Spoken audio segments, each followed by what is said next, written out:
Leak در ظلمت یکے دزدے نہان، می نہد انگشت بر ستار گان۔ فرماتے ہیں کہ لیکن تاریکی میں، ظلمت میں، تاریکی میں یکے دزدے نہان، ایک چھپا ہوا چور، ایک پوشیدہ چھپا ہوا چور ہے،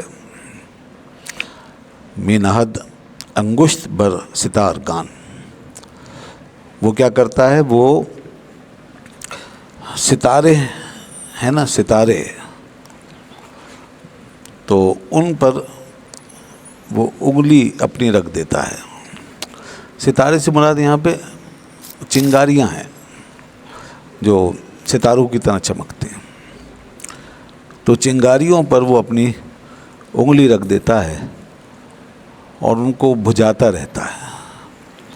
جیسے ہی کوئی چنگاری روشن ہوتی ہے، وہ چھپا ہوا چور خاموشی سے اس پہ اپنی انگلی رکھ دیتا ہے اور اس کو بجھا دیتا ہے۔ اچھا، اب وہ چنگاریاں جو ہوتی ہیں وہ جب کسی خشک چیز پر، جیسے روئی وغیرہ پر، کاٹن پر، یا کسی دھاگوں وغیرہ کے گچھے پر، بالوں کے گچھے پر جب وہ پڑتی ہیں تو اس سے آگ جل جاتی ہے۔ تو اب اس کا مطلب سمجھائیں گے یہ کیا کہنا چاہ رہے ہیں۔ پہلے ہم اس کا صرف ترجمہ اور مفہوم سمجھ لیں۔ تو شعر میں جو مفہوم ہے وہ یہ، لیکن تاریکی میں ایک چھپا ہوا چور ہے اور وہ چنگاریوں پر اپنی انگلی رکھ رکھ کے انہیں بجھا رہا ہے۔ می کشد ستار گان را یک بیک، تاکہ نہ فروزد چراغ بر فلک۔ وہ ان کو ایک ایک کر کے بجھانے میں لگا رہتا ہے، جیسے ہی کوئی چنگاری روشن ہوتی ہے اس کو بجھا دیتا ہے ایک ایک کر کے، تاکہ نہ فروزد چراغ بر فلک، تاکہ وہ جو فلک ہے نا، فلک پر، فلک سے مراد دل، فلک دل پر کوئی چراغ روشن نہ ہو جائے۔ اب دیکھیں، تھوڑا سا دیکھیں نا، آپ بلندی کو چھو رہے ہیں تو بات ہو رہی ہے کسی اور دنیا کی، اور اس کی مثال دی جا رہی ہے یہ ہماری محسوس دنیا سے، ہمارے واقعات سے۔ اچھا، اور یہ واقعہ کیا ہے کہ چنگاری کا بجھانا اور آگ روشن نہ ہونے دینا، اس کے پیچھے دراصل ایک حکایت ہمیں سمجھنی ہوگی، ایک واقعہ۔ تو پھر مطلب سمجھ میں آئے گا کہ یہ شعر کیوں کہا جا رہا ہے۔ وہ حکایت یہ ہے کہ پہلے زمانے میں جیسے کوئی چور کسی کے گھر میں اتر جاتا رات میں، تو ظاہر اس زمانے میں اندھیرا ہی ہوتا تھا نا، بجلی تو تھی نہیں، تو لوگ جب ضرورت پڑتی تھی تو چراغ جلاتے تھے، اور چراغ بھی ایسے ہوتے تھے بالکل سادہ، جیسے وہ پتھر سے آگ نکالتے تھے پہلے، چکماک جس کو کہتے ہیں، تو اس کو رگڑتے تھے، اس سے چنگاریاں نکلتی تھیں، اور نیچے رکھ لیتے تھے کاٹن وغیرہ، کپاس، تو چنگاری جو ہے نا وہ جب اس میں جاتی تھی تو اس سے آگ بڑھ جاتی تھی، آگ لگ جاتی تھی۔ تو اس کی روشنی میں پھر دیکھتے تھے چیزوں کو۔ تب چور جو گیا نا اندر گھر میں کسی کے، تو مالک کو کچھ اندازہ ہو گیا کہ کوئی گھر میں کود گیا ہے، اس کو آہٹ محسوس ہو گئی، تو اس نے پہلا کام یہی کرنا تھا کہ جلدی سے وہ چراغ جلاؤ، آگ روشن کرو۔ تو اس نے اب اپنا پتھر چکماک رگڑنا شروع کر دیا، تو اس سے چنگاریاں گرنا شروع ہو گئیں۔ اور چور نے کیا کیا؟ چور کو بھی معلوم تھا کہ یہ آگ جلائے گا، تو وہ اس کے پاس آ کے بیٹھ گیا، اسی مالک مکان کے پاس آ کے بیٹھ گیا، اور خاموشی سے ایک ایک چنگاری کو بجھانا شروع کیا۔ وہ جلا رہا ہے، رگڑا لگا رہا ہے اس کو خوب، اور چنگاریاں جو ہیں وہ گر رہی ہیں، لیکن وہ کیا کرتا ہے، جیسی کوئی چنگاری گرتی ہے اس کو انگلی لگا کے بجھا دیتا. اب آگ کیسے جلے؟ تو نتیجہ یہ کہ چور پھر پکڑا نہیں جاتا، پھر بچ جاتا ہے. کب تک رگڑے گا وہ؟ اور نظر بھی نہیں آ رہا چونکہ اندھیرا اتنا ہے کہ وہیں بیٹھا ہوا ہے. تو اب دیکھیں یہ واقعہ جو ہے اس کو مثال بنایا اور اس کی بنیاد پہ اب بات کر رہے ہیں. اور جو چیز سمجھانا چاہ رہے ہیں وہ یہ کہ ہمارا بھی یہی حال ہے اندر، ہمارا اور یہ شیطان کا. ہم بھی جب عبادت کرتے ہیں، کوئی بھی ذکر فکر کرتے ہیں، کوئی اچھا کام کرتے ہیں، تو حق کی جو چنگاریاں ہیں نا وہ ہمارے یہ دل میں روشن ہونا شروع ہو جاتی ہیں. اس کے انوار ہمارے دل میں آنا شروع ہو جاتے ہیں عبادتوں کے. اور پھر یہ جو شیطان ہے نا، یہ خاموشی سے آ کر کے ہمارے نہا خانہ قلب میں بیٹھ جاتا ہے. اس لیے پوشیدہ کہا نا، جیسے یہ چور پوشیدہ آیا خاموشی سے، اور اندھیرا ہے نظر نہیں آ رہا، ایسے ہی شیطان بھی ہمیں نظر نہیں آ رہا، بالکل پوشیدہ ہے اور خاموشی سے آ کے وہ بیٹھا ہوا ہے اور ہمارے دل پہ نظر رکھی ہوئی ہے اس نے. اور جیسے ہی کسی عبادت کا نور ہمارے دل میں داخل ہونا شروع ہوا یا کوئی اثر مرتب ہونا شروع ہوا، اس نے ایسے کر کے اپنی سونڈ ڈالی، اپنا تصرف کیا اور اس کو بجھا دیا. تو اس طرح وہ شیطان برابر جو ہے وہ اپنا کام کر رہا ہے اور ہمارے اندر ہمارے نور کو بجھانے میں مسلسل مصروف ہے. تو یہ ہمارا حال ہے، یہ سمجھا رہے ہیں سب. اور کتنا خطرناک ہے معاملہ. اب شیطان کو ایک تو دیکھے کیسے، پکڑیں کہاں سے، بالکل پوشیدہ، اس چور سے بھی زیادہ پوشیدہ ہے. اور پھر وہ کیسی باریکی سے وہ کام دکھا رہا ہے کہ ہمارا جو نور ہے اس کو ضائع کر رہا ہے. اور حدیث میں کچھ اس طرح کا مضمون آیا نا کہ بنی آدم کے یہاں کندھے پہ شیطان جو ہے بیٹھا ہوتا ہے اور اپنی سونڈ وہ اس کے دل میں داخل کیے ہوتا ہے.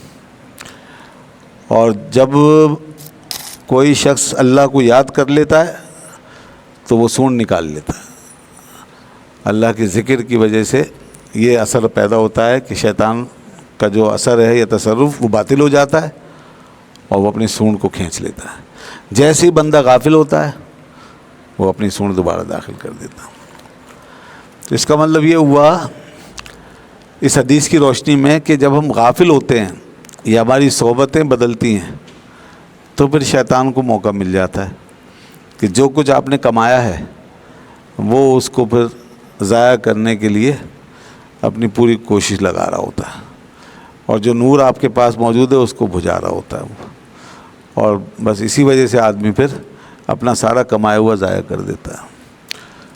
تو اب جیسے حدیث میں آیا کہ بندہ غافل ہوتا ہے تو یہ کام ہوتا ہے. تو اگر ہم غافل نہ ہوں اور ہر وقت جو ہے وہ یاد رکھیں اللہ کو اور ہم اللہ کی پناہ میں رہیں اور وہ دعائیں جو اب سکھائی گئی ہیں، اسی لیے آئی ہیں نا وہ دعائیں جو قرآن میں ہیں حدیث میں، اگر ان کو پڑھتے رہیں تو پھر یہ جو شیطان کا تصرف ہے اس سے ہم بچ جائیں گے اور پھر ہمارے انوار شاید محفوظ رہ جائیں، بلکہ یقیناً محفوظ رہ جائیں گے اگر ہم اللہ تعالیٰ سے مدد طلب کرتے رہیں گے. اس کا بھی ذکر بھی کریں گے آگے، یہی بات آگے بیان کریں گے.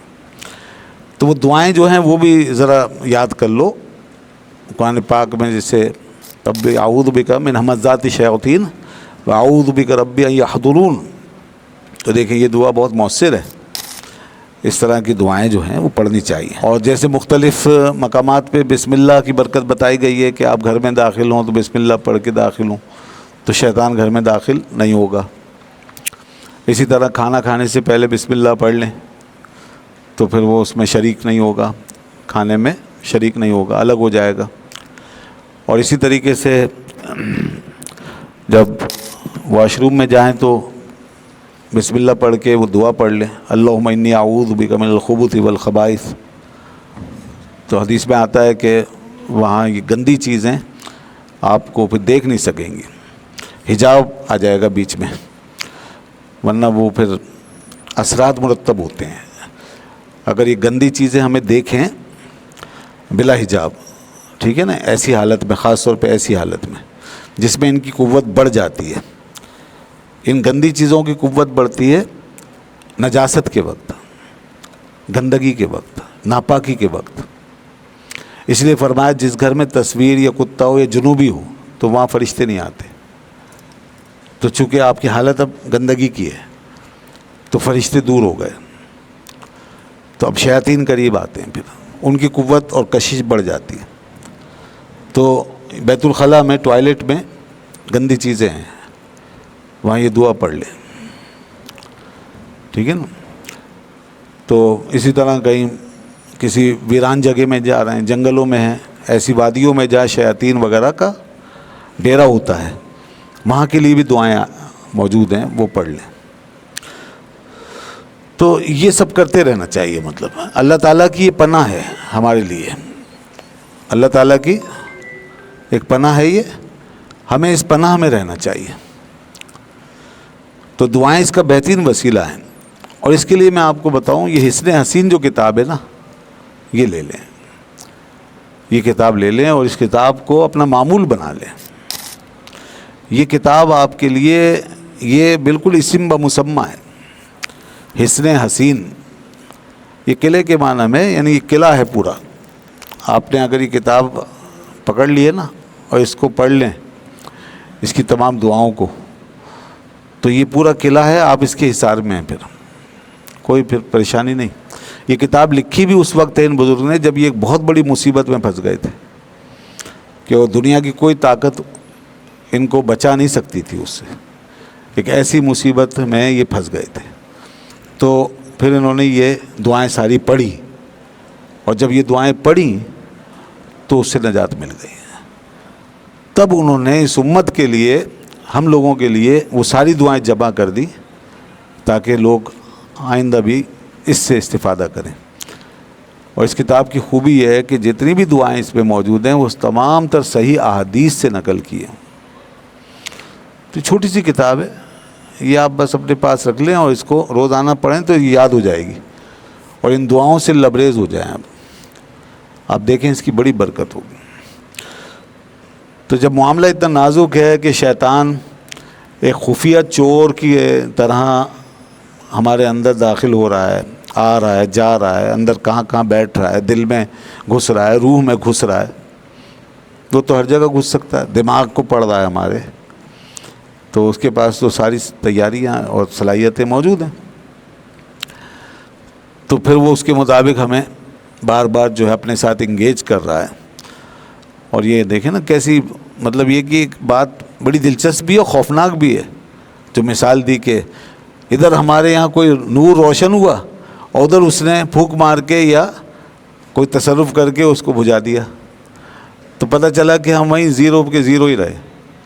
جتنا کچھ کمایا بس وہیں پھر کھڑے رہ گئے اور وہ سارا کا سارا گوا دیا.